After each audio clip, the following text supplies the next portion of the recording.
Hola amigos de YouTube. Esta vez no voy a hacer el típico vídeo para mis alumnos, ni voy a hacer una conversación humanística que podría estar en esa lista de reproducción, esto que vamos a hacer hoy, pero por las circunstancias que ahora explicaré, pues prefiero que se mantenga, digamos, una lista de reproducción dedicado a estas conversaciones que yo desearía pues, que se mantuvieran algún tiempo, siempre que mi invitado pues así lo quiera, ¿no? Esta nueva lista de reproducción tratará de ser un espacio tranquilo donde comentar algún pasaje, incluso a veces, ¿por qué no? Una sola palabra puede dar para una sola tertulia.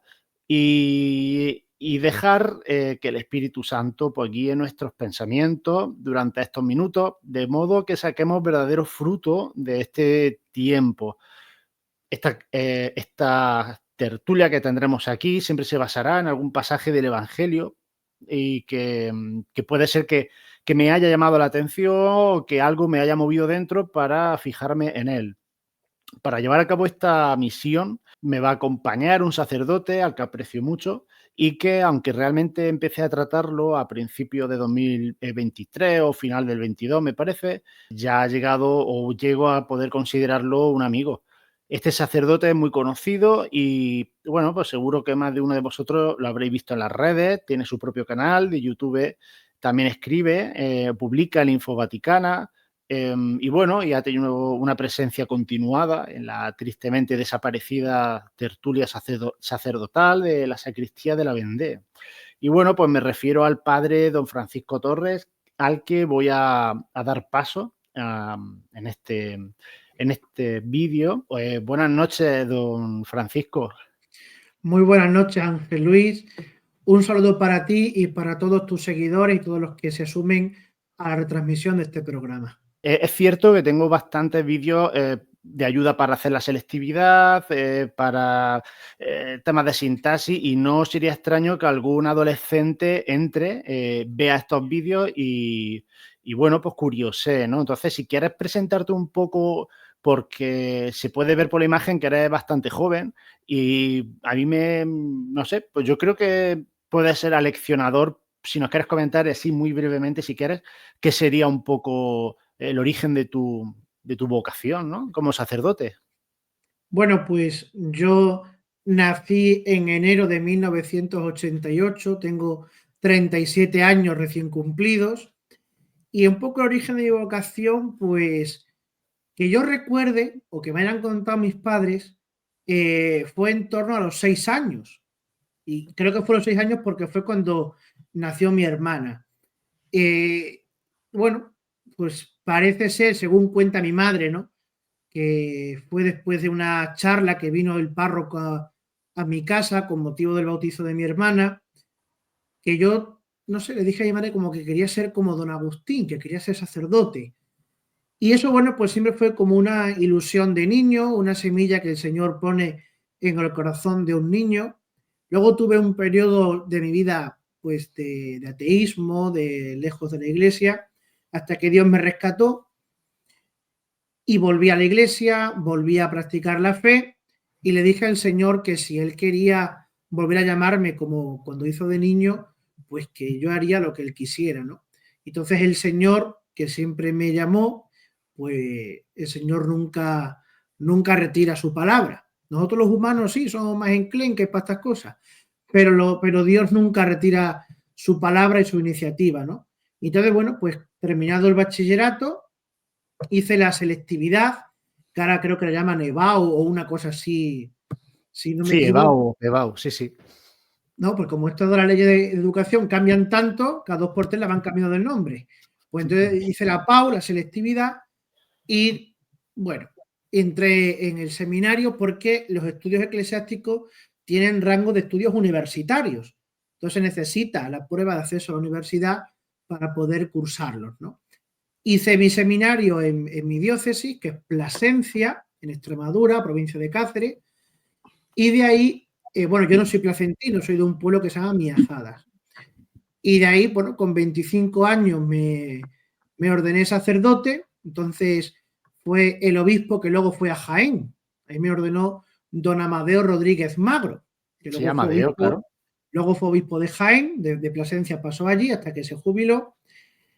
Y luego, bueno, pues he estado en varios sitios de la diócesis. Actualmente estoy en unos pueblos que están muy cerquita del santuario del monasterio de Guadalupe. Y nada, estudié una licenciatura en Madrid, licenciatura en teología litúrgica.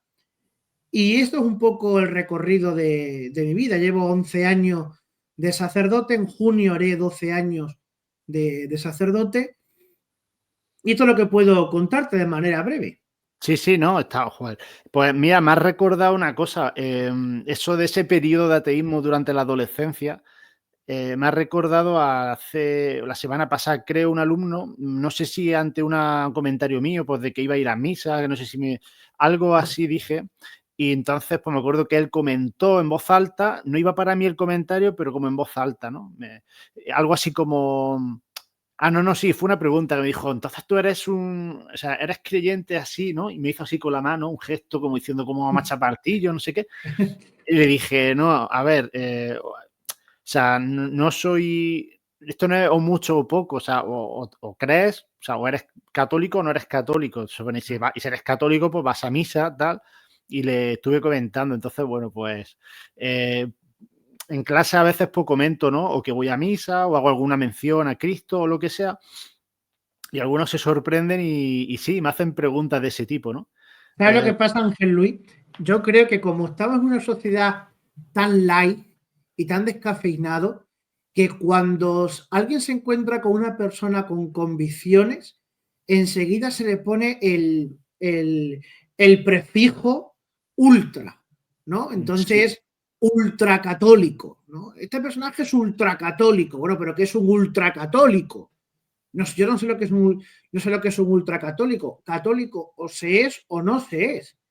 Y el claro, católico, eso que llaman ahora, ¿no? Vamos, que llaman ahora que siempre se dice, no, es que yo soy católico no practicante. Digo, bueno, eso es como el vegano que se come un chuletón de ternera. O sea, sí.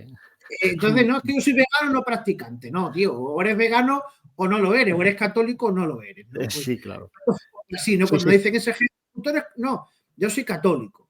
Y si tú no vas a misa, los domingos, pues no te puedes considerar católico. Es que yo creo mucho en la Virgen de mi pueblo. Bueno, hijo mío, eso se llama superstición. Sí. Se llama superstición. La fe católica es otra cosa. Y exige unos compromisos, tiene unas obligaciones morales, unas obligaciones religiosas, ¿no? Pero yo creo que es un poco eso. Lo ultra Sí. es lo que destaca en una sociedad muy light. Sí, yo creo que en el fondo muchas veces no es tanto la fe, porque a lo mejor el don de la fe la tienen y el problema viene que precisamente no saben en qué consiste el compromiso o en qué consiste, ¿no? La moral que deberían aceptar a raíz de esa fe, ¿no? Quizás lo que faltaría un poco es el conocimiento, o sea, faltaría volver a evangelizar, que no deja de ser el conocer la palabra de Cristo que la han olvidado. Se han quedado en lo más superfluo, pero yo creo que la semilla, pues aquí en España todavía no ha desaparecido, pero es como vivimos como paganos, ¿no? Tenemos fe, pero no sabemos en qué, ¿no? Bueno, porque al final creo que estamos muy cómodos en eso que llamamos catolicismo social.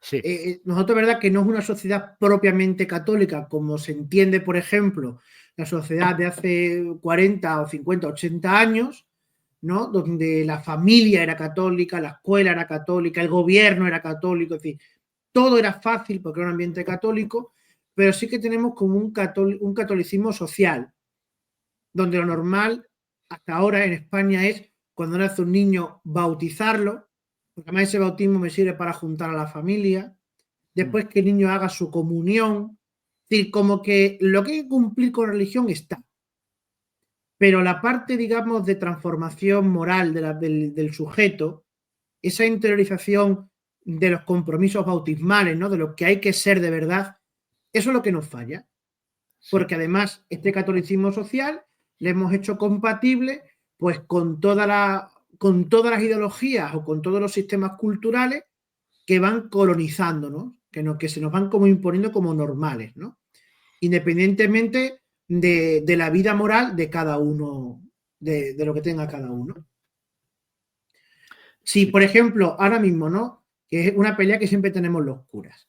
que a mí esta pelea siempre me fastidia mucho, ¿no? Yo en esas cosas soy bastante políticamente incorrecto. No, es que para ser padrino de un niño hay que estar confirmado. Vale, pero solo basta con estar confirmado. ¿Dónde está la vida moral?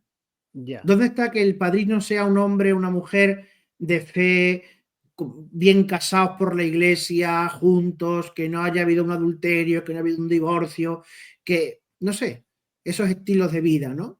Entonces que nos quedamos como ese mínimo que ya está cumplido, porque además si ahora ya me confirmo con 12 años, que Mm, son 3 años más después de la comunión, pues ya tengo ya el papelito para poder ser padrino, ¿no? sí. De hecho, esto tiene que ver, creo yo, con la polémica que ha habido pues no recuerdo, ¿no? En qué provincia, pero que el sacerdote, creo que en Castilla y León, ¿no? Que un sacerdote se negó al alcalde darle la comunión, pues por vivir Sí, de un en modo, Torre, pues en Torrecaballero, provincia de Segovia, ha claro, sido hace poco. sí, sí. Pues, pero que vamos, que no se trata de que viviese con un hombre o con una mujer, es que vivía al margen de la moral católica y de lo que seguramente el derecho canónico mande. Claro. Y entonces eso es lo que no entendía, que no era una cuestión de homofobia, era una cuestión de cumplir con las normas de la iglesia para poder administrar la comunión a una Y es, persona. claro, y es una cuestión de vivir como la iglesia pide para evitar la condenación de esa persona. Porque a veces pensamos que negar la comunión a una persona lo tenemos visto como un castigo, como una exclusión, como una pena que tienes que pagar, ¿no? Y sin Sí, embargo, muchas veces hay más amor en una comunión que no se hace, cuando se tiene conciencia de pecado, que en una comunión que se hace por puro afecto o por pura emotividad o porque yo tengo derecho a comulgar y montamos el escándalo. sí, Si cuando sí, yo le niego la comunión a un pecador público, que es el caso del alcalde de esta ciudad, de este pueblo, lo que realmente se está persiguiendo es el bien del alma de ese hombre y hacerle ver que vive en un modo incongruente con la fe y que si persiste en eso y muere, se puede condenar porque mm, está viviendo a espaldas de lo que Dios le está pidiendo. Y si comulga, como dice el apóstol San Pablo en Primera Corintios, me parece que 11, 25, 27 por ahí, está comiendo y bebiendo su propia condenación. Y eso es lo que hay que evitar, claro. o sea, que es un bien para él. Que de hecho me pregunto yo si no se estará también condenando el sacerdote si a sabiendas de que no puede o no debe, se la está dando. Pero ese ya lo mismo es mucho exagerar, ¿no? Pero Claro, ahí el sacerdote tiene que ser fuerte y tiene que actuar con cierta prudencia, ¿no? Porque tú puedes amonestar a un pecador impenitente privadamente antes de negarle la comunión en público. mm, Y, o sea, no puede directamente, porque si no, es verdad que cuando tú en la fila de los que comulgan niegas la comunión, es una situación muy violenta, ¿no? Muy sí, incómoda, primeramente para el sacerdote que tiene que hacerlo, porque no es por todo buen gusto tener que hacerlo, y segundo, para el resto de la comunidad de fieles que hay ahí. Entonces, lo primero que hay que hacer es amonestarle privadamente. Oye, mira, por esto, por esto, por esto, por esto, no puedes comulgar, tienes que cambiar de vida, tienes que salir de este pecado para poder hacerlo. Ahora, si esa persona, por soberbia, se pone en la fila de la comunión, el sacerdote tiene pleno derecho para hacerlo.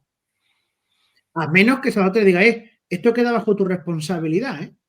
mm, Yo no voy a montar un espectáculo. Como comulgues, sabes que te estás condenando. Y muchas veces a los pecadores hay que hablarlos con cierta asertividad. mm, Es como ese alumno que puede dar más de sí, pero que tiene que cambiar a lo mejor un hábito de estudio o que tiene un hábito de comportamiento, lo que sea, para sacar lo mejor de él, ¿no? Y si un profesor pasa de él, pues ese muchacho nunca avanzará. Ahora, un profesor que se lo tome en serio, que le coja por banda y le diga, mira, colega, tienes que hacer esto, esto y esto, y si no, tú no vas a probar y no vas a pasar de curso, ¿no? O le pegas ese sustillo al muchacho para que espabile y cambie, pues entonces fracasa.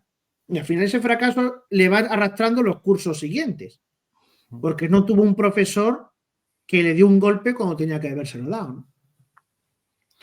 Un golpe Efectivamente. de palabra, no un golpe de No, castigo. no, claro. Sí, no, ya la regla desapareció del aula ya, o sea que no. Y sí, oye, pues sí, es verdad. Bueno, pues yo creo que precisamente el que podamos hablar aquí y comentar algún pasaje del Evangelio precisamente puede ayudar a eso, a que por lo menos en mi caso yo como laico bueno, pues me dé cuenta de la importancia de la formación, ¿no? De que no caigan esos errores de soberbia y de pensar que sé más que otros sin haber escuchado y leído, ¿no? Que para eso está la palabra de Dios, para poder leerla también, ¿no? Aunque para interpretarla haya que tener una formación que, hombre, que no todos tenemos, claro. Pero bueno, para eso te he invitado a que compartas un rato, ¿no? Conmigo.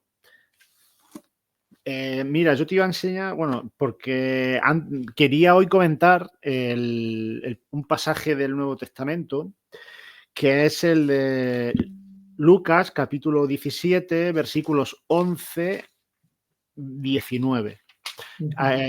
Yo tengo esta edición del Nuevo Evangelio, lo digo Hombre, del Nuevo Testamento, lo Bovero digo, Callaghan, sí señor. claro, lo digo porque lo mismo, si tú tenéis alguno o lo tenés abierto en el ordenador, pues la traducción será diferente. A ver, esa edición de la BAL, el Nuevo Testamento Trilingüe, lo bueno que tiene es el aparato crítico. Sí, mucho. Todo el aparato crítico ese es muy bueno. La traducción es un poco traicionera, no es muy exacta, porque además va mucho a lo literal y a veces Sí. pierde un poco esa. Entonces, yo, por ejemplo, ahora mismo yo ya no tengo esa edición porque se la regalé a un sacerdote que se ordenaba y le gustaban estas cosas, pero durante el seminario yo la manejé mucho, esa edición que tiene. Yo lo que he preparado o lo que tengo aquí es esto, que no sé si lo conoces, y es la sinopsis de los 4 evangelios, ¿vale? Es una edición bilingüe, griega-española, y entonces esto lo que tiene, no sé si se puede poner esto un poquito más grande, es, bueno, no te preocupes, es los 4 evangelios puestos paralelos en columna.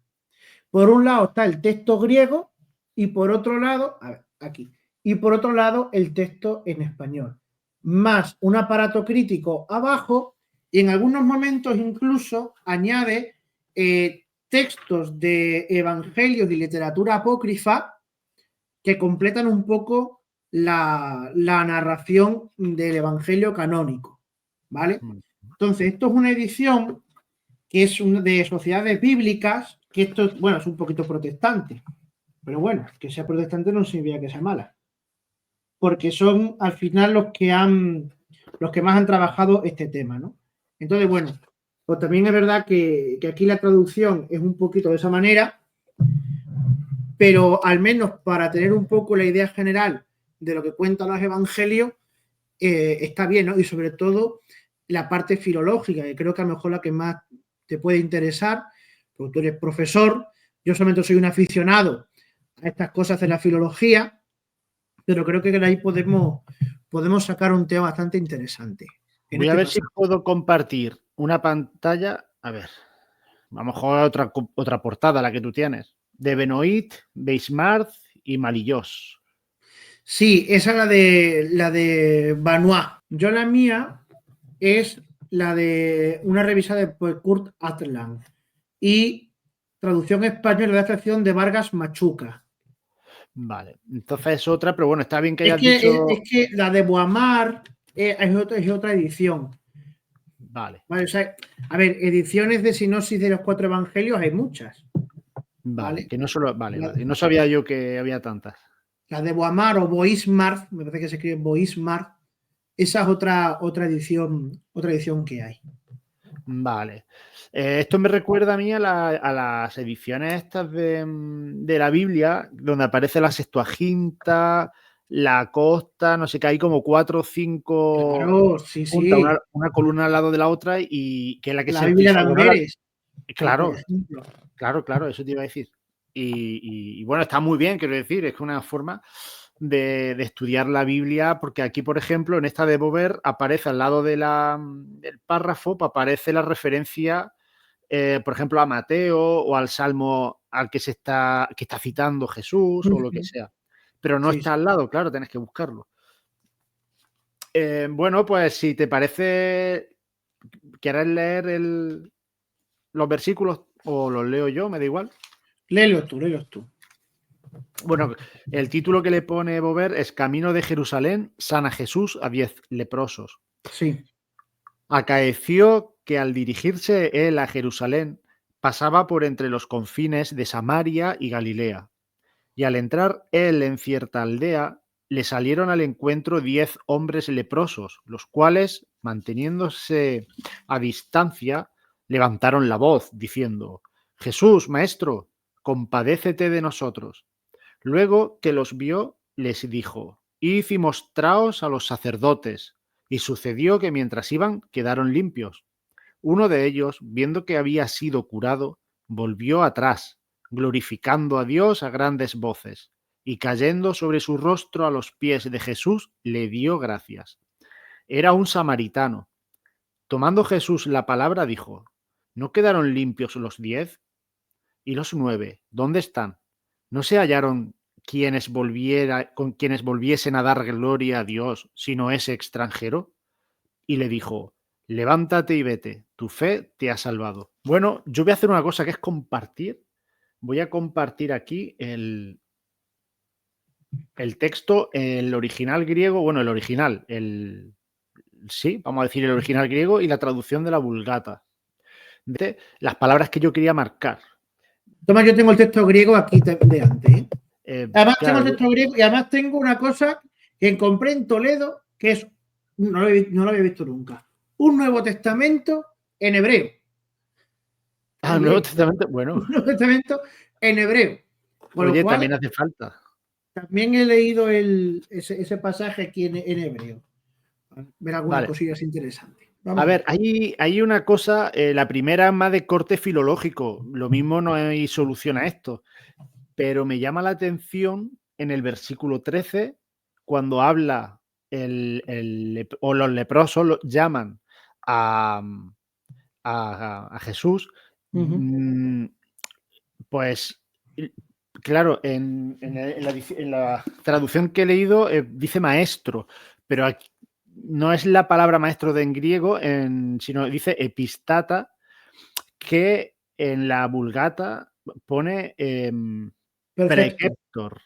Entonces, no sé si habrá alguna diferencia en el texto griego, no sé si es simplemente una cuestión de estilo o si realmente hay ahí una diferencia de significado Bueno, a más. ver, el texto en la Vulgata, cuando aparece la palabra preceptor o preceptor, como dices, ahora es que yo voy a utilizar el latín eclesiástico. Ya Sí, sí, no aviso, te preocupes. voy a utilizar el latín eclesiástico y más cuando citemos la Vulgata. Si Vale. tuviéramos un texto de César, diría Caesar o Quiquero, pero ahora voy a utilizar el latín eclesiástico. Lo digo por Vale, si me parece escuchan correcto. la pronunciación que va a ser un poco difícil a la que están acostumbrados, ¿no? Epistata o preceptor, cuando aparece en la Vulgata, aparece siempre como maestro referido, pero siempre en un momento en el que se hace referencia a la divinidad de Cristo. Por Ujú. ejemplo, cuando hay un texto, cuando los apóstoles le dicen a Jesucristo, enséñanos a orar, como Juan enseñó a sus discípulos, ese 12 nos orare, hay un evangelista que también utiliza la palabra preceptor. Claro, debajo está el raboni hebreo, Eso te iba a decir. ¿vale? Bueno, Debajo está sí. el rabí o raboni hebreo, ¿no? ¿Por qué? Porque una cosa es magister, que es, digamos, el maestro que enseña a sus discípulos en un ámbito escolar, y otra cosa está el preceptor o el epístata, que a Jesucristo se le aplica en un momento en el que se apela a esa divinidad. Es decir, es Dios el que va a enseñar a orar, que luego viene la otra parte del Padre Nuestro, y aquí es Dios el que va a obrar un milagro. Porque es curioso, ¿no? Que estos leprosos llaman a Cristo epístata o epistata, preceptor, maestro, y sin embargo, el leproso de Jericó le llama hijo de David, ¿no? Que es un término mesiánico también. Sí, ese es el que está con la multitud que no le dejan ver a Jesús, puede ser, ¿no? Y le grita. Efectivamente, ¿no? Y además, estos pasajes se producen siempre porque ya a partir del capítulo 9, me parece, de Lucas, ya cambia un poco el Evangelio, ¿no? Hasta el capítulo 9, todo el ministerio se ha desarrollado en Galilea y ahora ya comienza la subida a Jerusalén, donde Jesucristo tiene que manifestarse en la gloria del crucificado. Entonces, todos los títulos ahora referidos a Cristo van a tener esa impronta, ¿no? De hacer referencia a esa divinidad. Por eso ese epistata o ese preceptor ya no va a ser el magíster, sino que ahora va a ser ese Dios que tiene que adoctrinar a su pueblo. De hecho, ahora, porque sobre eso precisamente tengo algunas cosas después que me parecen muy interesantes, pero por ejemplo, precisamente en el capítulo 18, versículo 18, dice, y le preguntó cierta persona principal, maestro, pero en griego ahí sí aparece, por ejemplo, didáskale, y en la Vulgata magister. Ahí precisamente esta persona principal le tiene otro tratamiento diferente con un título, en este caso didáskale, o sea, lo considera maestro de algo, pero eso es didáskale, que si es una palabra que tiene que ver con lo que es un maestro con un discípulo en el colegio, con un alumno, ¿no? Ahí está el maestro de la ley. Porque el joven rico le va a preguntar qué tengo que hacer para llegar a la vida eterna. Sí. Cumple los mandamientos. Esto lo cumple desde siempre. Bueno, pues tú vende todo lo que tienes y sígueme. Ahí es un maestro de la ley. Es un maestro, digamos, escolástico, por decirlo de alguna manera. Pero en este pasaje de Lucas 17, si te das cuenta, se va a producir un milagro, una curación. Sí, sí, sí. Que la curación está por encima de ser un mero maestro de escuela, sino que la curación la hace Dios, la divinidad, ¿no? Entonces ahí se utilizan términos distintos. Luego también hay que entender una cosa, ¿no? Que Lucas es griego de cuna. Lucas no es un hebreo que escribe en griego, sino que Lucas es un griego que escribe griego. Y por tanto, su griego es más culto, es más rico que el que escribe, por ejemplo, un Mateo o un Marcos.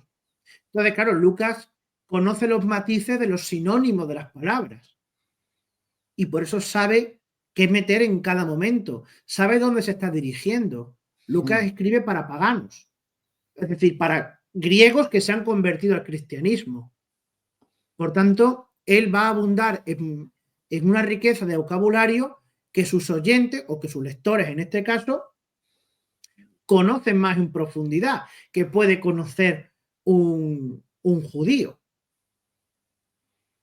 De hecho, Marcos... es otra clave que quizás al análisis filológico ayuda. De hecho, Marcos, leyendo a Marcos, me daba cuenta que era como que no sabía escribir, ¿sabes? Suena mal lo que estoy diciendo, pero se notaba que el griego no era su lengua. Había unas cuestiones sintácticas muy raras. En la traducción se veía. No creo que fuera un problema de la traducción, porque si no sería todo el libro igual, no estaría publicado en la BAC. Pero se notaba que había un control de la lengua muy diferente. Yo con Lucas estoy leyéndolo muy natural. Sí, de hecho, cuando se estudia griego en los estudios eclesiásticos, lo que se trabaja como texto griego siempre es el Evangelio de Lucas.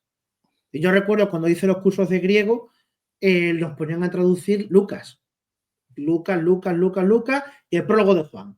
Pero sobre todo Lucas, por esa abundancia de vocabulario que tiene, que Lucas está todo. Claro, cógete Marco. Y Marco puedes contar si quieres vas haciendo circulitos, las veces que aparece la conjunción copulativa caí, ¿no? Es como si, de hecho, algunos exégetas piensan que el Evangelio de Marcos es más un esquema de evangelio que un evangelio en sí. Y ahí está un poco la teoría donde se basa la fuente Q, ¿no? De que Marcos es el evangelio más antiguo que sirvió de esquema y referencia a Mateo y a Lucas. Porque Marcos todo el rato eso. Y Jesús se levantó y se fue a no sé dónde. Y Jesús entonces se encontró con no sé cuánto. Y los discípulos le dijeron, y Jesús les respondió siempre, A veces parece eso, la enumeración de dichos, porque a veces empieza como a enlazar un dicho con otro Sí, y parece eso, parece la colección de, ¿no?, de dichos tomados allí casi al pie de Jesús, sí, sí, copiados, sí, sí, como sí, se ve sí, en la sí, sí. serie. Sí.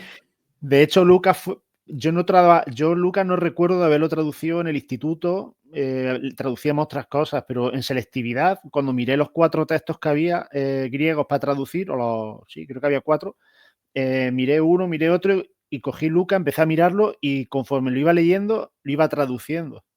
Y traduje Lucas y no lo habíamos trabajado. O sea que... Y lo traduje sin diccionario ni nada. Era súper transparente el fragmento aquel. Y claro, gracias a Lucas, a San Lucas, saqué muy buena nota en ese examen. Es Ya verdad. sabes, una buena novena. Mención de Sí, gracia. pues sí. Bueno, se podría decir muchísimas cosas sobre esto del el título de maestro de Jesús.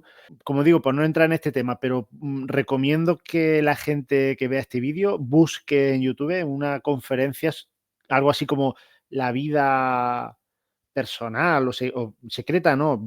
Privada o algo así de Jesús, que la da Jorge Manuel, no me acuerdo del apellido, González quizá, que es el presidente del Centro Español de Sindonología, donde una de las cosas que habla es sobre la profesión de Jesús como tectón y, y entonces cómo él debería, o el título de maestro también le vendría por ahí, porque sería un maestro de constructores y ser maestro de constructores además te hacía ser como maestro de la ley. Los maestros de la ley del Sanedrín y tal solían ser a la vez, pues tener un trabajo manual y ser maestros, pues por ejemplo eso, pues maestros textones, ¿no? Y de hecho los maestros textones no tenían que ponerse de pie cuando pasaban los maestros del Sanedrín por delante, por ejemplo, porque estaban como al mismo nivel. Entonces se ve que cuando a Jesús lo llaman maestro, pues tiene que ver también el hecho de que tuviese la profesión que había tenido hasta que en el año 30, hasta que con unos 30 años más o menos, pues decide pasar a predicar, ¿no? Esto es un tema que será muy complejo seguramente. Estoy haciendo un resumen seguramente muy impreciso de lo que comenta en la conferencia y por eso os recomiendo que se vea porque está muy bien explicado y parece muy verosímil. No sé qué opinión tendrás sobre esa hipótesis. Bueno, no conocía ese dato de la cultura judía, me parece que es interesante, pero claro, a ver, la vida oculta de Cristo es, pues eso, oculta y muy oscura. Oscura en el sentido de que no tenemos datos que confirmen, ¿no? Pero podemos hipotetizar. Porque claro, si nosotros con la tradición decimos que San José muere pronto y que el Señor trabajó en el taller de San José, yo te eso lo decía en una meditación a unas mujeres, ¿no? Digo, sí, Jesucristo es el humilde obrero de Nazaret, pero luego se convirtió también en el humilde empresario de Nazaret, porque él asumiría seguramente los trabajos de su padre, ¿no? Entonces, bueno, que él fuera un perito en esas cuestiones, en esa maestría de carpintería o de artesanía, y que ahí le viene también la cuestión del rabí, repito, es un tema que no conozco, no domino, pero me parece que desde la antropología o desde la cultura judía, me parece que es interesante, ¿no? Que se puede tener en cuenta. En la traducción, ¿no? Dice Jesús, simplemente, vamos, le dice, id y mostraos a los sacerdotes. A mí hay aquí una cosa muy interesante, es que, claro, la palabra sacerdote, claro, yo no sé qué palabra utiliza Cristo, Jesús, cuando habla, aquí en arameo, pero en la traducción griega, San Lucas utiliza la palabra hiereus, que es sacerdote, pero evidentemente tiene una etimología porque un hombre que se dedica a lo sagrado.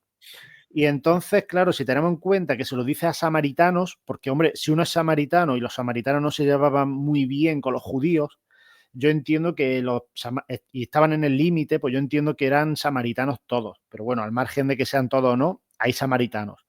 Y Jesús le está diciendo que vaya a mostrarse a los sacerdotes. Jesús está reconociendo, esto casi que es una pregunta, ¿no? Que parece que está reconociendo dentro de los samaritanos que aunque creen en algunos libros de la Torá, o todos, no sé si en el Pentateuco, pero bueno, ellos tienen también su ley y hasta cierto punto coinciden con los judíos, aunque no en el templo ni en otras cuestiones, pero sí está reconociendo Jesús aquí que sus sacerdotes son válidos, creo yo, porque no está hablando de que sean gentiles. Sin embargo, mi razonamiento vaya un poco más allá. O sea, al estar reconociendo esto en los samaritanos, Jesús, que es Dios, ¿podría esto llegar a extenderse? Y esto quizás lo que luego ya ve San Pablo y demás.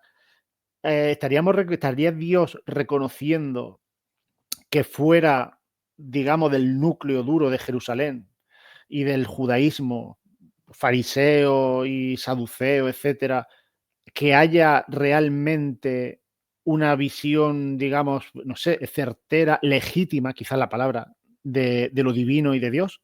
Porque parece que con los samaritanos lo hace, pero ¿podríamos llegar incluso a extenderlo fuera? A lo que sería fuera de la casta de Leví y fuera del Sanedrín, incluso fuera de los samaritanos. Vale, a ver, son un montón de ideas, a ver si yo soy capaz de ordenar un poco. El texto no deja claro, o sea, sabemos que hay un samaritano dentro de ese grupo de leprosos, ¿no? No, pero no se puede deducir que los otros 9 fuesen samaritanos, porque lo que parece ser es que samaritanos solamente hay uno. Porque dice, hombre, y este que encima es extranjero, que esa es una palabra clave, encima que este es extranjero. A ver, ¿por qué Jesús les manda al hiereos, al sacerdote?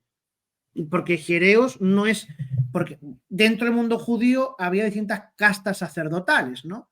Estaban los descendientes de Aarón, que son los que mataban al toro, como yo digo, y luego estaban los levitas, que son los que limpiaban las copas, ¿no? Había una serie de castas sacerdotales, los que tocaban instrumentos, etcétera, etcétera. El hiereos es el sacerdote que sacrifica. Y Jesús les manda eso porque está haciendo lo que manda el libro de Levítico, capítulo 14. Y hace sacrificios, quizás, ¿no? Claro, que es cuando un leproso se ha purificado, tiene que ir al sacerdote, el sacerdote ofrece un sacrificio de expiación por él, luego hay una serie de ritos que duran varios días, 8 días, y otro sacrificio. Con lo cual hay una dimensión sacrificial. Lo que Jesús está diciendo... No, digo, y te iba simplemente a apuntillar que esto aparece repetidamente, que cuando cura dice, ve y haz los sacrificios Efectivamente, que manda la porque ley. Jesús remite a la ley de Moisés. Eso por un lado, ¿no? Es decir, hay que cumplir la ley de Moisés. Segundo, cuando Jesús manda al sacerdote, e incluso aceptando la hipótesis de que hubiera más samaritanos o de que todos fuesen samaritanos, fíjate lo que te voy a decir, Jesús tiene muy claro lo que le dice a una samaritana en Juan capítulo 4. La salvación viene de los judíos. Y en eso Jesús siempre es muy claro con los samaritanos. La salvación viene de los judíos. Con lo cual, lo que le está diciendo a ese samaritano o a esos samaritanos, en el caso que lo hubiera, es que tienen que seguir los preceptos judíos. Que en este caso es el sacrificio por la purificación. Tercera idea. Para entender bien esto, tenemos que ir lo tengo ya por aquí buscado, al capítulo 5 del segundo libro de los Reyes. ¿Vale? El capítulo 5 del segundo libro de los Reyes es la curación de un leproso, de Naamán el sirio, que es un pagano que va a buscar la curación de su lepra porque le han dicho que en Israel se cura, hay un profeta que te cura. Y entonces es cuando le coge el profeta Eliseo o Elías, siempre me lío con los dos, creo que es Eliseo. Y es cuando Eliseo le manda a bañarse 7 veces en el río, él al principio no quiere, luego al final regañadiente lo hace, se cura y tal, ¿no? Y al final se convierte. E incluso le dice, mira, cuando yo tengo que ayudar al rey a postrarse en tierra, él me coge el brazo y yo también me adoro. Entonces, dame un poquito de tierra de la tuya para que yo la ponga en mi casa y haga sacrificios allí a Dios y rece allí. Pero cuando yo tenga que postrarme para ayudar al rey, quiero pensar que me estoy postrando ante el Dios verdadero, ¿no? El Dios de Israel. Con lo cual, ya en el Antiguo Testamento hay una promesa de sanación de Dios también para los extranjeros. Y cuarto punto, este evangelio de Lucas, griego, dirigido a paganos, ya nos está abriendo a lo que luego con San Pablo se va a desarrollar de una manera increíble a partir de Hechos 13:46, que es la salvación anunciada a los paganos. No sé si me De, idea respondo un poco a la sí, sí. pregunta que me hacías, ¿no? Sí, porque corrige la idea que yo me había creado a partir de la idea de unir samaritano con sacerdote. Que iba a decir que quizás sea, porque has dicho lo que después vendrá con San Pablo, pero San Pablo es antes que San Lucas, que el Evangelio de San Lucas. Quiero decir, la predicación de San Pablo es antes de la composición del Evangelio. Bueno, hay un texto que dice que Lucas es discípulo de Pablo. Claro. Es Eso, su médico, ¿no? Decían que era su médico o algo así, puede ser. efectivamente, cuando digo que luego con San Pablo se desarrollará, me refiero por el orden en que están puestos. Primero el Evangelio Sí, y después los Hechos de los Apóstoles. Me refería a eso, ¿no? sí, Pero sí, sí. Lucas, que puede ser producto de la predicación paulina, ya desarrolle esta idea, o al menos quiera insentarla como germen en su evangelio. Porque date cuenta que el prólogo de Lucas, que le hemos leído el domingo pasado en misa, es muy claro, ¿no? Dice, yo ahora he decidido poner por escrito de manera ordenada los testimonios que he escuchado. Con lo cual, que él escuchase a San Pablo esta predicación, que viera que San Pablo se dirigía a los gentiles y Lucas quisiera poner que eso ya estaba en la vida de Cristo, porque él tendría otros testimonios aparte del paulino, pues puede ser. Ya digo, nos movemos en el terreno de la hipótesis, ¿no? Sí. No, no es una hipótesis descabellada. Y yo creo que es bastante cierta, ¿no? O bastante aceptable. Pues de hecho creo que has contestado un pequeño comentario que te iba a hacer, que era precisamente que el samaritano, que no cumple con la ley, me había escrito por aquí al mismo nivel que los judíos. O sea, yo entiendo que ellos tienen su propio ritual y su propio culto, aunque no sea exactamente el de los judíos, pero bueno. Sí, los Que sí, samaritanos tienen los 5 primeros libros de la Torah, es decir, claro, sí, la Torah, vamos, es Génesis, eso de Levítico, la- Número, Deuteronomio. claro. Entonces, en principio cumplen con eso. Pasa que yo sé que ellos, pues lo del templo de Jerusalén, pues no lo aceptan. Para ellos el centro, digamos, espiritual y religioso es otra ciudad y tienen otra Garicín, historia. templo de Garicín.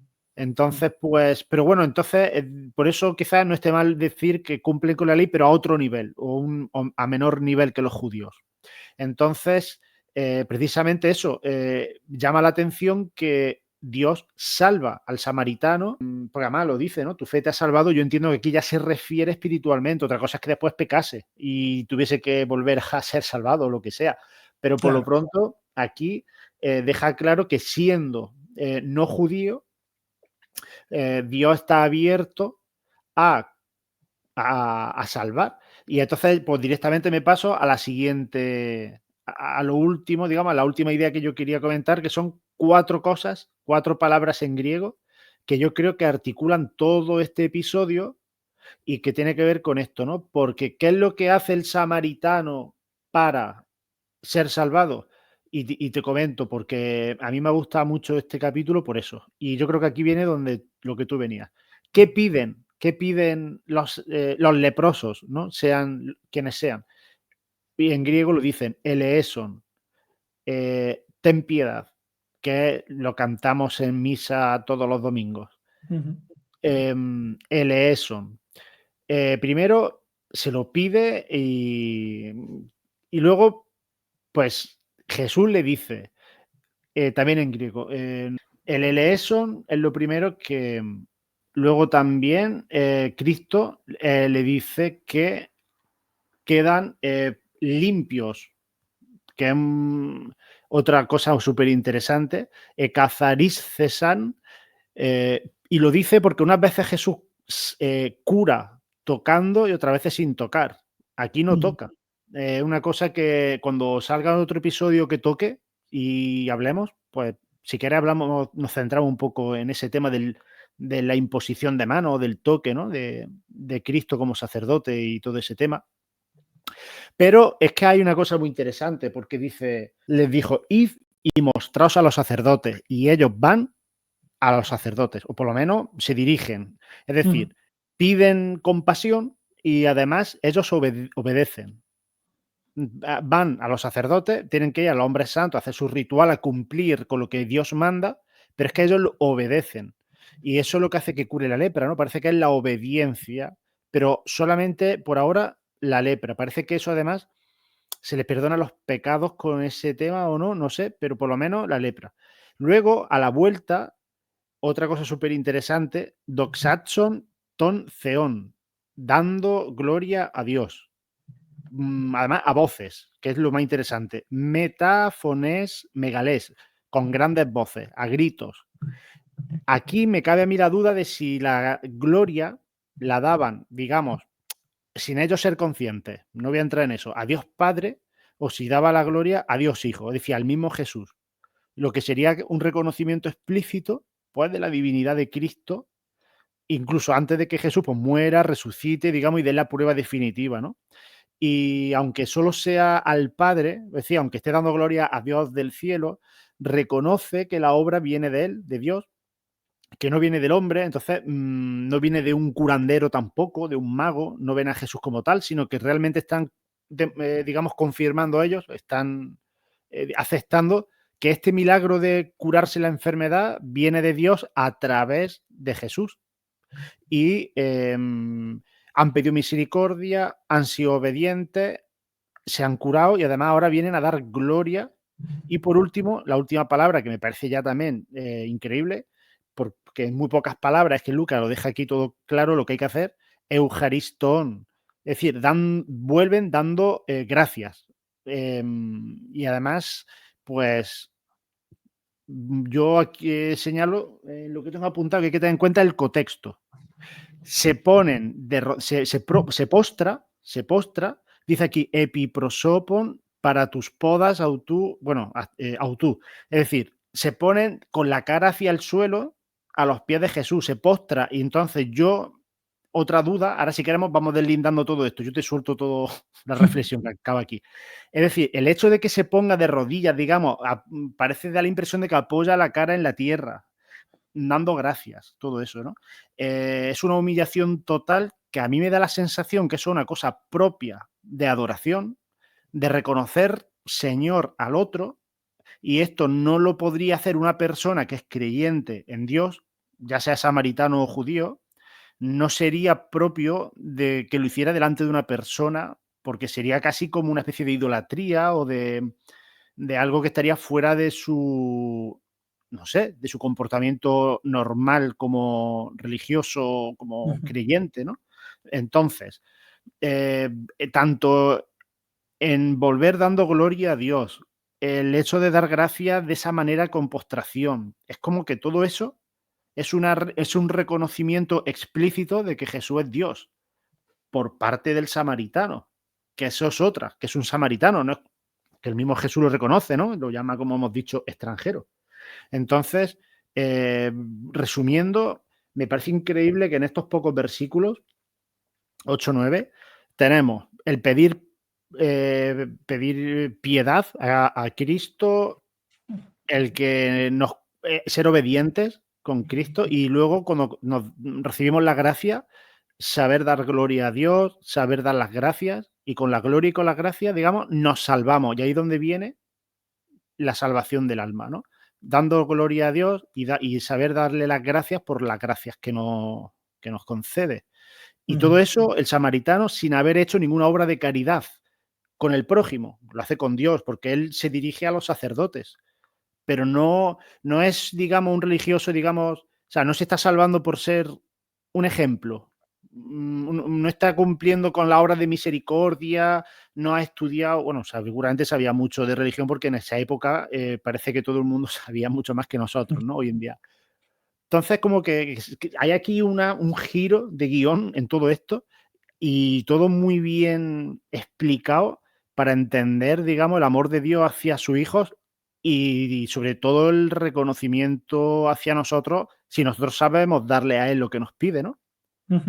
Sí, yo estoy de acuerdo con la reflexión que has hecho, pero yo te lo voy a elevar a otro plano, ¿no? Aceptando todo lo que tú has dicho, que me parece una reflexión muy, muy atinada. Si te das cuenta, todos estos verbos, eleison, bueno, nosotros decimos eleison porque la eta en el griego bizantino, que es como nos ha llegado a nosotros, es como se pronuncia como una I, ¿no? Eleison, euchariscesan, perdón, ecazaricesan, epesen eviprosopon para tus podas autú, euchariston, y el hiereos, que no podemos olvidar nunca ese hiereos, ¿te das cuenta? Todos esos verbos son un contexto litúrgico. Liturgia, claro, para nosotros liturgia hoy es decir la misa o las celebraciones de la iglesia. Pero en el mundo antiguo, solo en la liturgia, solo en el ceremonial, por decirlo de alguna manera, era donde se manifestaba Dios, donde Dios estaba. Entonces, al Dios tenías que ir al templo, porque el Dios vivía en el templo. Y en ese templo tú tenías que ofrecerle un sacrificio o una acción de gracias o lo que fuera. Entonces, Lucas, que no olvidemos nunca que es griego y de cultura griega, pone esos verbos que en la liturgia cristiana, pero también en la liturgia griega, en la liturgia pagana, remiten a un contexto de presencia divina. Eleison pide perdón, expiación,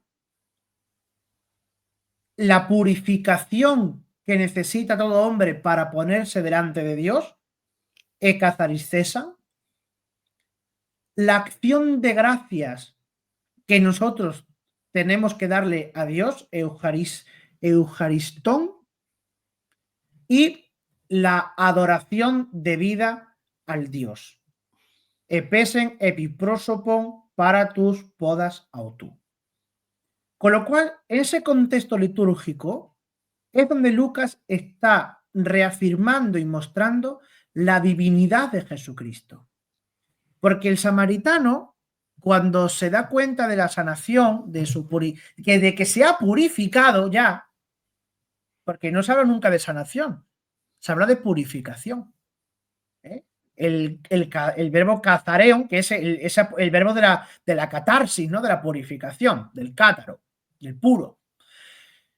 Cuando el leproso se ha purificado y se da cuenta de que está puro, solo él vuelve a Dios. Y lo hace como tú bien has dicho, ¿no? A grandes voces, dando esos gritos y glorificando a Dios. A ese Dios que le ha sanado y que él reconoce en Jesucristo. Por tanto, todo este contexto litúrgico, con esos 4 dimensiones del culto, expiación, purificación, acción de gracias y adoración, remiten a la confesión de la divinidad de nuestro Señor Jesucristo. Lucas tiene estos recursos muy a menudo. Por ejemplo, si vas al capítulo 24, que es el famoso capítulo de los discípulos de Maús, también te das cuenta de que es toda una acción litúrgica. Y si te fijas mucho más, te das cuenta de que Lucas está ya describiendo la primera misa después de Cristo. Porque hay una predicación de la palabra, empezando por los profetas y la ley y los salmos, nos explicaba todo lo que se refería de él acerca de la escritura, acerca de él en la escritura. Y después una liturgia eucarística. Llegando a la posada hizo ademán de seguir para adelante. Le dijeron, se hace tarde, quédate con nosotros. Se sienta a la mesa, parte el pan. Y en ese momento lo reconocen, pero él desaparece. Y luego se van a contarlo.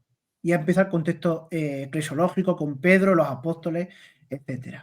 Entonces, estos recursos que Lucas tiene de remitir al plano litúrgico son los que él usa para mostrar a ese Dios que es el que le interesa que a los paganos griegos les entre en la cabeza, que es Jesucristo. Pero claro, él seguramente había escuchado de Pablo, si no es que lo había visto, que Pablo fracasó con los griegos. En el capítulo 17 de Hechos de los Apóstoles, me parece que está por ahí, cuando Pablo va al Areópago ateniense, ¿no? En aquel discurso del Dios desconocido, en ese Dios en que nos movemos, somos, existimos, y ha resucitado. Y entonces se ríen de él, bueno, ya de eso te escucharemos otro día. Claro, Lucas se da cuenta de lo que supone la predicación de Cristo para los griegos, que no les entra en la cabeza esto. Y él va a utilizar seguramente estos recursos litúrgicos que un griego sí entiende para mostrar la divinidad de Jesucristo. Ahora, por terminar un poco la reflexión que tú hacías, ¿no? De la última parte, Gepistis sus sesoquense. La fe te ha salvado, tu fe te ha salvado. Claro, esa salvación se refiere a la fe mostrada por el leproso en el reconocimiento de Jesucristo. Que es la misma, si te vas al capítulo 4 de Juan, es la misma que le pasa a la samaritana. La samaritana llega al reconocimiento de Cristo como Dios. ¿Por qué? No por una sanación, sino porque entiende que es un profeta. Oye, este es el Mesías que tenía que venir porque me ha dicho todo. Se descubre de los 5 maridos, etcétera, etcétera, etcétera, ¿no? Entonces, los samaritanos, tanto en Juan como aquí, llegan al reconocimiento de Jesucristo como Dios. Porque menos distintos, pero al final es la fe que les salva.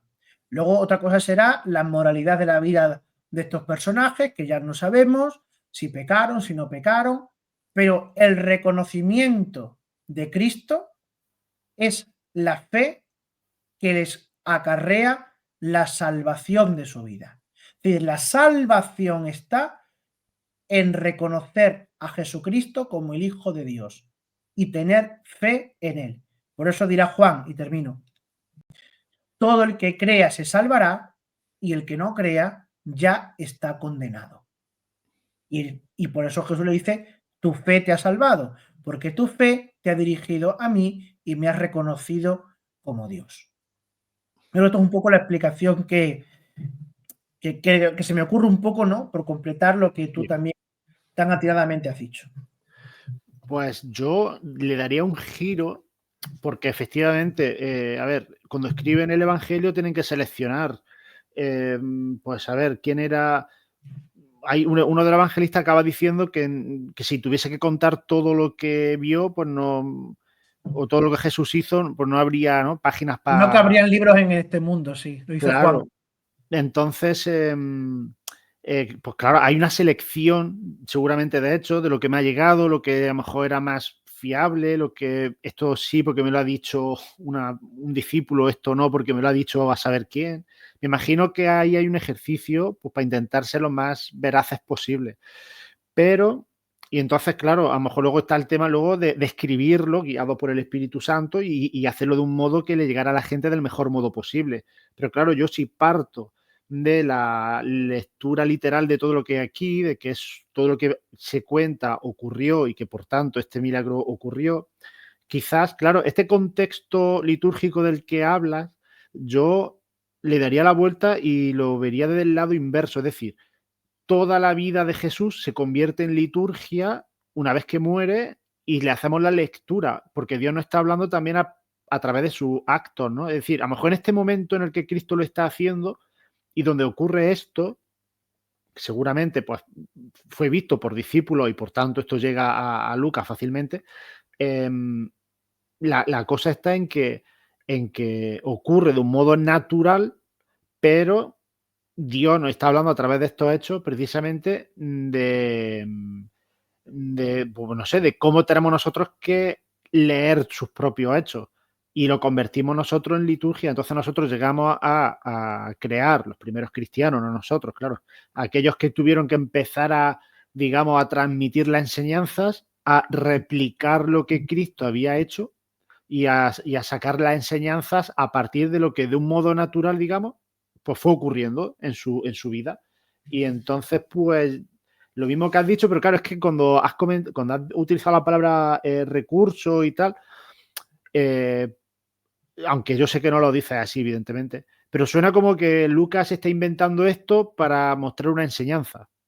Y, y entonces, pues casi que yo lo diría al revés, ¿no? Diría, todo lo que Jesús hizo, nosotros hemos sabido después sacar la enseñanza y articularlo, ritualizarlo y bueno, pues sacarle fruto de ahí, porque para Claro, eso es Jesús que nos lo mostró. los evangelios se escriben después de la experiencia pascual de Jesús, de Cristo. No se escriben a la misma vez que Cristo va obrando. Nos cuenta que, por ejemplo, Lucas, que su evangelio es del año 70-80 después de Cristo, Lucas tiene una base histórica que él reconstruye, pero que le da un matiz propio que a él le interesa. Seguramente si Mateo hubiera contado este pasaje, Mateo hubiera citado a Levítico 14, hubiera explicado ahí cómo dice la ley de Moisés, tal, ¿no? Y seguramente que el leproso que se hubiera acercado a Jesús no hubiera sido un samaritano siquiera. Es decir, que luego cada evangelista, los hechos históricos de la vida de Cristo, los reconstruye con una intencionalidad, según los lectores a los que se va a dirigir. Un leproso curado por Juan, o por ejemplo, o sea, un leproso, el ciego Bartimeo, ¿no? Del capítulo 9 de Juan. Este ciego, ¿te acuerdas? Toda la película que se monta Juan en ese capítulo 9. Para concluir que al final fue una... No es que no se puede decir para tacos en estos programas, ¿no? Pero la curación que Jesús le hace a aquel ciego es un fastidio para ese hombre. Pues es que ni siquiera sus padres le quieren. Y al final todo el mundo se encuentra solo. Al final el ciego se encuentra solo por un lado, Jesús se encuentra que tampoco le apoya a nadie, ¿no? Y luego parece que es al rato, cuando se encuentran en la esquina de una calle, cuando le dice, no, que el que te he curado soy yo. Ah, vale, pues, y le adoró. Y que según cada evangelista te puede contar ese milagro, que es un hecho histórico de la vida de Cristo, ¿no? Pero de alguna manera adaptado un poco a los oyentes que quieren. Por eso muchas veces encontramos que hay como desorden en la narración. Y a veces un pasaje que un evangelista pone al principio de la vida pública de Cristo, otro evangelista te lo pone casi al final de la vida de Cristo. No porque hubiera una maldad de fondo, sino que cada evangelista construye su evangelio con unas coordenadas, con una intención, pero siempre bajo la guía del Espíritu Santo, ¿no? Por eso, cuando yo he dicho que Lucas ofrece un concepto litúrgico, es porque él va a comprender y va a utilizar estos verbos que para un griego, de cultura griega, de religión griega, son asequibles, son asumibles. Porque incluso la indicación de esa manera de orar postrados con el rostro a los pies de Jesús. ¿Por qué no puso lo adoró? ¿Por qué no utilizó el verbo proskinein? ¿No? Hizo adoración, ¿no? Que a Lucas le interesa explicar de otra manera las cosas, ¿no? O el epístata que hemos dicho antes. Bueno, son recursos que están ahí. Pues... Y luego ya si te metes en toda en la expresión extranjero, sí, de por qué es un extranjero y por qué Lucas hace mención al extranjero, pues eso ya te daría para otro programa siquiera, vamos, para otro hora más hablando. Pero por respeto a nuestros oyentes no vamos a meternos en estas cuestiones, ¿no? sí. No, ahí es verdad que no vamos a entrar, pero solo para hacer referencia así superficial, para que se conozca que esto puede tener mucha enjundia. A mí me viene a la mente ahora, por ejemplo, Ruth, por ejemplo, del Antiguo Testamento, La que no, moabita. claro, que no siendo judía, pero se casa con un judío y tiene descendencia. Bueno, luego se muere el marido, luego se casa con otro, y me parece que es con el otro con el que... A ver, es la abuela o la bisabuela del rey David, Claro. Ah, pues que se mira, de casa hecho con Boaz. no lo recordaba. Sí, sí, sí. Entonces, ¿cómo o sea, Dios nunca desampara, digamos? O sea, todos somos criaturas de Dios, aunque Él hubiese elegido durante un periodo de tiempo que tampoco es tan largo al pueblo judío como propio, que de hecho hay episodios, hay pasajes del Antiguo Testamento donde deja claramente, se deja claro que Jesús abandona a su propio pueblo, ¿no? Aparece, no sé qué palabra utilizarán en hebreo, pero bueno, los abandona, ¿no? Como estoy cabreado con vosotros, no quiero saber nada. Claro. Bueno, es que en hebreo hay dos palabras para indicar el concepto de pueblo. La palabra am, Aleph, Mem, am, que significa el pueblo elegido. De hecho, Abraham, son tres palabras hebreas. Ab, padre, Raj, muchos, y Am, pueblo elegido, ¿no? El padre de muchos del pueblo elegido. Y otra palabra, que es la del pueblo extranjero, el no judío, que son los Goyim. Claro, nosotros éramos Goyim. El extranjero es Goyim. Pero es que ahora la gran amenaza que le hace Dios al pueblo es: os voy a dejar a vosotros y voy a sacar un pueblo nuevo que me sirva. Cuando Jesús utiliza la parábola de los viñadores homicidas, ¿no? Que le Sí. dice: despedirá a estos siervos malvados y le dará la viña a otros arrendatarios que produzcan fruto. Claro, ¿por qué se cabrean los fariseos o los judíos de aquel momento? Porque saben que eso es la gran amenaza de Dios, la que ellos temen. Y cuando San Pablo en Hechos 13:14, perdón, Hechos 13:46, que él citaba antes, dice aquello de: os teníamos que anunciar a vosotros la palabra, pero puesto que la rechazáis, nos dirigimos a los gentiles. Y dice a continuación: y los gentiles se llenaron de alegría, porque los que eran Am, pueblo elegido, ahora pasan a ser Goyim. Y los que éramos Goyim, ahora pasamos a ser Am, pueblo elegido por Dios, pueblo de su propiedad. Claro, cuando este samaritano extranjero es salvado por Cristo, está abriendo ya la veda para la evangelización de los paganos. Sí. De hecho, estoy viendo que la palabra que utiliza es allogenés, que es como de raza, de otra raza. Ni siquiera es Sí. como que vive en otro lugar, no es Busca el forastero, texto, no es, busca el texto latino, que parece que el texto latino no es utiliza una palabra muy alienígena. graciosa. Alienígena. Alienígena, lo tengo aquí porque estoy comparando los dos a la vez.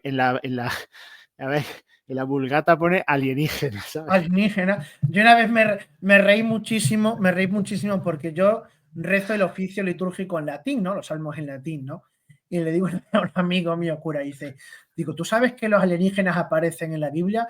Y dice, anda, que digo que sí, porque hay un salmo que dice: y el Señor nos libró de las manos de los extranjeros. Y literalmente en latín dice, de manu alienarum, de la mano de los alienígenas. Y es que No me había fijado. alienígenas, aliegenos, es de otro pueblo, de otra nación, de otra raza. Claro, Eso es un alienígena. que no es simplemente el xenos, este griego, que es como forastero, sino que Sí. realmente se refiere a como que es de otra ¿De otra especie? estirpe. Sí, Sí, sí, sí, sí. sí, sí. Sí, sí. Con lo Muy cual los interesante. alienígenas está demostrada su existencia por datos bíblicos. Sí, Tenemos que la decir. Biblia. Sí. No le demos argumentos a la iglesia de la cienciología que Sí, no. Ahí queremos más. tú verás. Bueno, pues, hombre, yo no tengo así ninguna otra cosa apuntada. Si quieres comentar algo que no sobre lo que hemos leído. Bueno, yo creo que más o menos las ideas están, ¿no? Sí, yo creo que sí. De este pasaje, que al final este pasaje concluye en eso, Sí. que, que Jesucristo es Dios. Y esta idea, que a lo mejor nos parece como muy de perogrullo, es muy importante destacarla, porque cierta exégesis bíblica se ha pasado muchos años diciendo que no hay pasajes del Evangelio donde Jesucristo afirmase su divinidad. E incluso a los hay que todavía defienden que Jesucristo no deja de ser, bueno, pues un hombre bueno, un maestro espiritual, un líder de la humanidad. Y sin embargo, en estos pasajes se descubre, ¿no?, por la misma filología, que Jesucristo es Dios, Mm. que no solamente fue hombre verdadero, sino que es Dios verdadero y que como Dios obra milagros y obra prodigios que naturalmente no se pueden explicar, ¿no? Con lo cual la confesión cristiana verdadera y plena es que Jesucristo es hijo de Dios, Dios y hombre verdadero. Mm. Pues amén, como, Amén. como dirían, ¿no?, en las películas esta americanas que acaban con amén a todo. Pues yo por terminar, en el caso de que estés leyéndote un libro ahora, ¿qué libro te estás leyendo? Bueno, pues ahora, como yo soy tan enreda, empecé con el libro este de Me llamó por su nombre de Cristian Gálvez, que es muy interesante porque se basa en dos personajes bíblicos que nadie sabe, vamos, que nadie sabe, que solamente aparecen de raspajillón, ¿no? Que son Alejandro y Rufo, los hijos del Cireneo. ¿No? Entonces, Mm. se basa un poco en testimonios de ellos, ¿no? Y va reconstruyendo una historia. Pero luego llegó el credo del obispo Schneider y estoy ahora pues leyendo el credo del obispo Schneider porque quiero a partir del día 3 hacer unos programas comentando algunas preguntas de doctrina que el obispo Schneider plantea en su catecismo, ¿no? Entonces estoy un poco a caballo entre el credo de Schneider y el libro de Cristian Gálvez, Me llamo por su nombre. Este es un obispo de Kazajstán. Es Ay, bien, sí, sí, claro. el auxiliar de Astana. Este está en España, Sí, estuvo, sí, sí, sí. bendijo el espacio Ardemans Sí, sí, sí, sí, cuando sí, se sí, sí. inauguró. Y luego yo sé que Efectivamente. en la sacristía creo que lo tuviste ahí en alguna entrevista. Sí, lo tuvimos por lo menos 2 veces. Una de ellas fue en un directo que hicimos cuando le trajo Luz de Trento a Toledo, Exacto. y fuimos a entrevistarle allí antes de la conferencia que dio. Nos concedió unos minutos de entrevista, no sé si fueron 15, 20 minutos, media hora por ahí, y le tuvimos ahí, sí. Un hombre, la verdad es que profundo, ¿eh? Profundo en su Bien, respuesta y además con una unción de lo que hoy poco se ve, que hoy sí. no se ven mucho estas unciones espirituales en los prelados, pero en él pues se notaba que es un hombre muy de Dios. Yo creo notársela al obispo de Córdoba, A don Demetrio. pero no conozco, a ver, no sigo yo mucho, no veo yo mucho, pero las veces que lo he observado en vídeo, en YouTube, incluso en persona, que hace poco estuve muy cerca de él, en un Ujú. retiro en Córdoba, y y bueno, pues no sé, por lo poco que observé, pero bueno, que estos son impresiones. No he tenido la oportunidad de poder tratarlo más o menos de cerca ni observarlo Ujú. tampoco tanto tiempo, ¿no? Como para. Pero Hombre, sí, creo que. don Demetrio es uno de los obispos con la cabeza mejor amueblada que tenemos en España ahora. Mm, A nivel teológico, que es doctor, ¿no? Y a nivel apostólico, no hay más que ver cómo está la diócesis de Córdoba. Una mm, diócesis floreciente en vocaciones, en movimientos. Entonces, bueno. mm, Por ejemplo, cuando él él transmite, cuando le transmiten la misa de la Catedral de Córdoba, sus homilías no pasan. Vamos, de hecho, creo que son de las más vistas en los reels estos que son estos vídeos cortitos, Sí, ¿no? sí. Son de las más vistas junto a este sacerdote que está en Perú, que es de Toledo, Jaime Ruiz del Castillo. Sí, muy bueno. Uh-huh. Espérate, no sé si me estoy confundiendo, el de Moyobamba o... Sí, creo que es el vicario general de Moyobamba. Ah, vale, yo es que veo uno de los sacerdotes, no al vicario. Sí, pero este es el vicario general. Creo que es Sí. el vicario general, ¿eh? Yo Jaime Ruiz, digo sí, con el de la barbita. barba. Yo el que veo mucho es el Ese. de la barba. Sí, ese Vale, es Jaime Ruiz del Castillo, sí. vale. Uh-huh. Sí, pues ese sí, yo también lo veo, me gusta mucho, la verdad. Sí. Pues, y el libro que has dicho de Gálvez Gálvez es el de Pasapalabra. Efectivamente. Ah, curioso. Que se ve que se convirtió el chaval o lo que sea, ¿no? Porque la verdad es que el libro estaba muy bien trabajado. Yo en los capítulos que son los he leído todavía poco porque empecé con el libro de Snyder y este lo dejé aparcado. Pero los 4 o 5 capítulos que llevo leído me parece que está bastante bien fundamentado y bueno, al final no dejas una novela. Sí. Tampoco se puede buscar aquí una historicidad grande. No dejas una novela. Y bueno, no sé, y luego alguna entrevista que ha concedido, pues me parece que es un tío interesante. Lo es, vamos, estuvo, por ejemplo, no sé cómo se llama esto, y llevó a cabo una sobre, a ver, Leonardo da Vinci hizo una exposición, la financió y la hizo él y tal, que Sí. bueno, recibió críticas por parte de historiadores, porque como él no es del gremio, pues cómo Ya. se atreve a hacer cosas de este tipo y tal, ¿no? Y fue criticado, ¿no? Se ve que tiene una persona como con muchos intereses culturales, está ahí muy, muy activo. Uh-huh. Sí. Bueno, es que a veces pasa esto, ¿no? Yo siempre digo que el mayor pecado de los intelectuales es la soberbia. Porque hay gente que se cree el dueño de una disciplina y no se da Sí. cuenta de que hay gente que también sabe, ¿no? O que tenemos una inquietud cultural grande o una afición grande que le lleva pues a profundizar, a conocer y a mover esos que a otros en sus sillones tranquilamente y cómodamente pues no hacen, ¿no? Pero bueno, que hay que alabar a esta gente.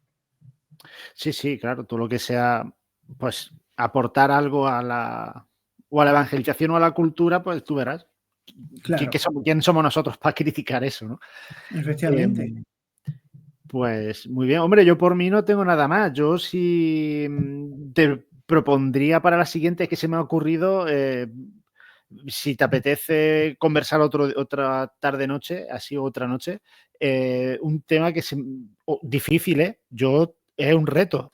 Sería la parte de la carta de los hebreos, donde se habla de Cristo como sacerdote y Melquisedec. Hombre. Que estamos ahora leyendo en eso. Claro. Estamos ahora en esa parte de la carta. Hombre, un tema complejo, no es difícil, pero sí es complejo, pero un tema apasionante, muy apasionante. Porque es toda la teología del sacerdocio judío, versión cristiana. Pero para hablar de Melquisedec, ¿Sí? primero tienes que leerte un libro. La Cueva de los Tesoros, que es un texto apócrifo. La Cueva. La Cueva de los Tesoros. Está en la editorial Ciudad Nueva, no nos pagan publicidad, ¿de acuerdo? Todo gratis. Así es. Entonces, léete ese libro. Vale. Yo es que tenía alguna nota puesta de Melquisedec para hoy, pero Sí. al final, pues bueno, hemos pasado por encima y no ha hecho falta, pero mira, me apunto el libro y pues el tema queda emplazado para cuando podamos sobre ese tema. Y si no, yo tengo un montón de cosas apuntadas que me gustaría consultar contigo, así Pues, que pues tú ya sabes, Ángel Luis, que cuando tú quieras, aquí estoy, es ponerse de acuerdo como hoy y ya está. perfecto. Pues yo te lo Además, agradezco mucho, que hablar no con te he dado personas las gracias. interesantes como tú, pues eso es un privilegio, Sí, por lo hombre. menos para mí. Bueno, pues gracias por el piropo, pero si cuento contigo es porque pienso lo mismo y multiplicado por 10 de ti, claro.